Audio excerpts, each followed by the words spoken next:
Hello everyone, welcome back to my channel. तो दोस्तों, स्वागत है आप सबका हमारे इस चैनल पर, जहां हम बातें करते हैं फैशन, ब्यूटी, लाइफ स्टाइल, पूजा पाठ से जुड़े हुए और इन टॉपिक पर। और मैं आपके साथ शेयर करती हूँ अपने लाइफ का एक्सपीरियंस। तो दोस्तों, हरे कृष्णा, राधे राधे। कैसे हैं आप सब? आशा करती हूँ आप सभी लोग अच्छे होंगे। मैं भी बिल्कुल ठीक हूँ। और आज हम बात कर रहे हैं महा एकादशी पर। महा एकादशी, देवशयनी एकादशी को महा एकादशी कहा जाता है। वैष्णव लोग इसे बहुत धूमधाम से मनाते हैं। इस दिन हमारे भगवान आराध्य श्री हरि विष्णु शयन करने के लिए चले जाते हैं। पूरे 4 महीने शयन करने के बाद देव उठनी एकादशी पर हम उन्हें जगाते हैं और अपने पुनः मांगलिक कार्य जो है वो प्रारंभ कर देते हैं। जी हाँ, चतुर्मास में किसी भी प्रकार के मांगलिक कार्य हम नहीं करते। शादी ब्याह इस तरीके के कार्यक्रम नहीं किए जाते। गृह प्रवेश इत्यादि पर भी रोक लग जाती है।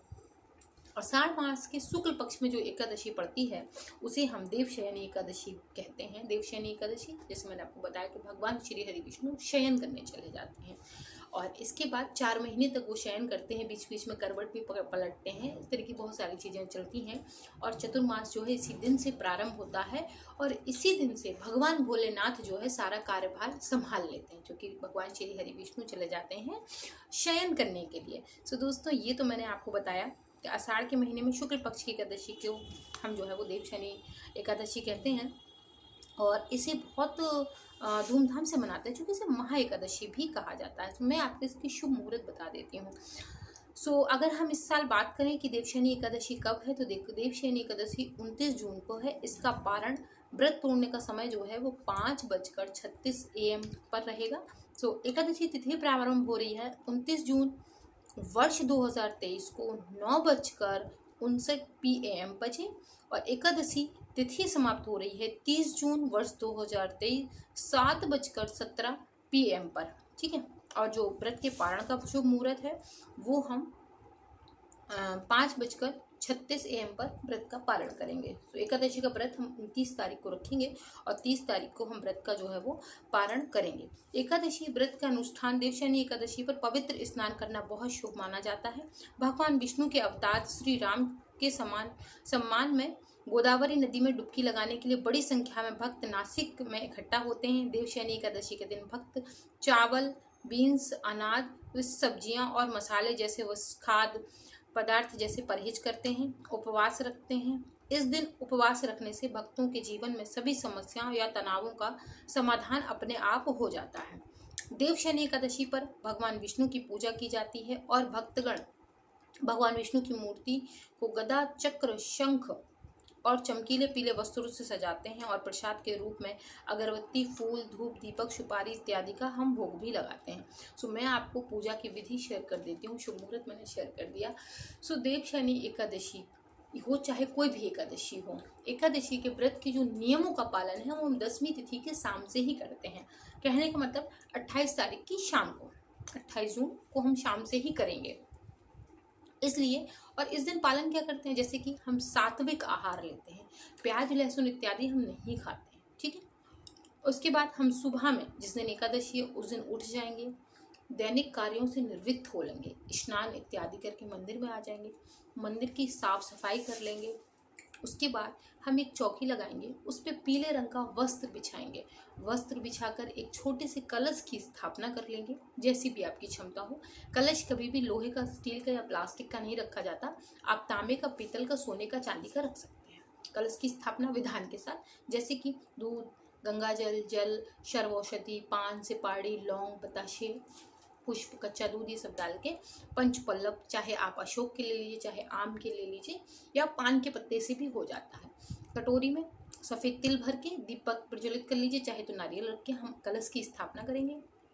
सबसे पहले गणेश जी का आवाहन करके कलश की स्थापना कर लेंगे। इसके बाद हम भगवान श्री हरि विष्णु अगर नहीं है तो उनके स्वरूप श्री शालिग्राम जी, या वो भी नहीं है तो फिर लड्डू गोपाल जी को इस दिन विशेष हम पंचामृत से, दक्षिणावर्ती शंख में पंचामृत भर कर उससे उनका स्नान कराएंगे।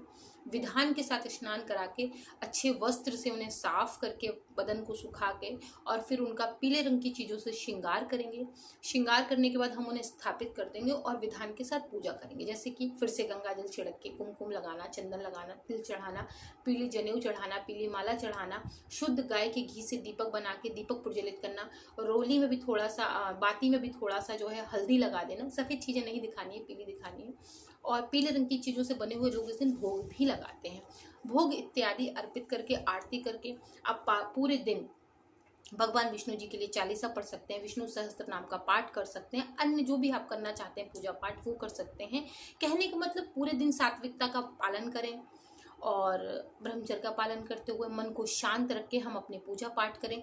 इस दिन अगर आप किसी नदी विशेष पोखरे में अगर स्नान इत्यादि कर सकते हैं तो बहुत अच्छी बात है। नहीं कर पा रहे हैं तो आप घर में ही सादा जल में गंगा जल मिलाकर जो है अपना स्नान इत्यादि करके आप अपने पूजन को पूर्ण कर सकते हैं। शाम में फिर हम पुनः जो है आरती वगैरह करेंगे। रात्रि में आप चाहें तो जागरण भी कर सकते हैं। अगले दिन फिर हम सुबह उठकर स्नान इत्यादि कर कर भगवान जी की आरती कर कर समस्त भगवान को अपनी जगह स्थापित करके कलश को विसर्जित करके और जो दान है वो निकाल देंगे। ब्राह्मण देवता के लिए, गौ माता के लिए, परिवारजन का अलग निकाल लेंगे। भगवान की आरती करके प्रसाद ग्रहण करके सबको प्रसाद देकर अपने व्रत का पारण करेंगे। व्रत के पारण करने की विधि मैंने आपको बताई। एक स्थान पर हम जो है बैठ जाएंगे, 3 बार गायत्री जप का मंत्र का उच्चारण करते हुए इलायची दाना और तुलसी के पत्ते को निगल लेंगे। ये होता है व्रत का पारण। एकादशी के दिन तुलसी मत तोड़िएगा, क्योंकि माँ तुलसी भी भगवान श्री हरि विष्णु जी की सेवा में रत रहती हैं, तो उनको भी मत तोड़िएगा। आप एक दिन पहले तोड़ के रख सकते हैं। तुलसी भगवान विष्णु को अत्यधिक प्रिय है, बिना उनकी पूजा नहीं होती है। तो उनकी पूजा के लिए आप तुलसी जरूर रखें अलग से उनकी पूजा पाठ के लिए। और एकादशी के एक दिन पहले ही तुलसी जो है वो तोड़कर रख सकते हैं। जैसे कि ये एकादशी जो है वो गुरुवार को पड़ रही है, सो विशेष इसका महत्व अपने आप हो गया। और इसके बाद से समस्त मांगलिक कार्यों पर लग जाएगी रोक और चतुर्मास के व्रत जो लोग करेंगे वो भी शुरू हो जाएंगे 4 महीने के लिए। सो बकाया के सारे वीडियो आपको डिटेल में मिल जाएंगी। डोंट वरी, आप बिल्कुल चिंता मत करिएगा।